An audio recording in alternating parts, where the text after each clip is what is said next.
Udah obatnya mahal, kontrol rutin, tapi kondisi nggak membaik. Kenapa ya stroke ini kok susah untuk pulihnya? Teman-teman, kenalin, aku Anissa.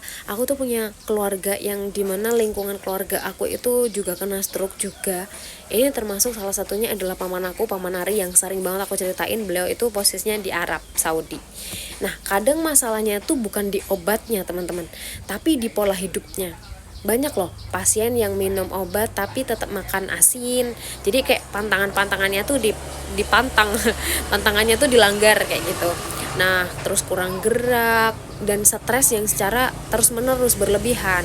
Nah, ternyata obat itu dia bantu, tapi butuh juga dukungan dari dalam, dukungan dari alami, dari nutrisi, tidur cukup, kontrol emosi. Ini yang dulu dilakuin sama paman Ari, karena waktu itu udah sempat koma juga 4 hari di rumah sakit, itu nggak sadarkan diri. Dan waktu bangun-bangun itu kaget banget teman-teman. Bayangin bangun-bangun itu separuh badan nggak bisa digerakkan. Ya, wah, kan maksudnya kayak kenapa nih kok nggak bisa digerakkan gitu kan. Dan ternyata itu kena stroke, dan waktu itu lumpuh separuh badan. Dan akhirnya sempat kayak takut banget, cemas kalau misalkan nggak bisa pulih seperti semula, takut nggak bisa kembali seperti semula lagi.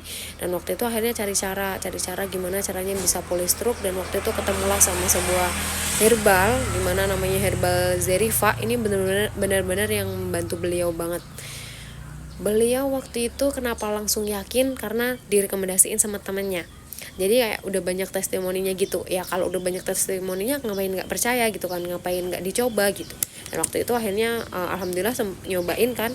Itu kurang lebih, pokoknya baru 1 minggu 2 minggu tuh udah mulai enakan. Ya nggak signifikan teman-teman, nggak ada yang bisa instan ya sehari 2 hari langsung pulih, yang nggak ada teman-teman, kecuali itu sakit perut atau apa. Tapi kalau stroke itu udah yang lumayan parah kayak gitu, nggak bisa kayak gitu, harus yang dia ada prosesnya.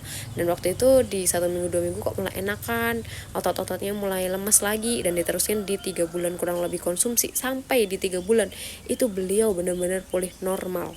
Dan ini menurut aku kayak Masya Allah banget, karena kadang orang tuh bingung kalau cara biar cepat pulih stroke tuh kayak gimana. Nah, ini solusi jawabannya teman-teman. Nah, teman-teman kalau teman-teman mau konsultasi juga tentang penyakit stroke, atau pengen tahu juga herbal yang digunain sama Pak Mar Ari, boleh move ke APK Hijau.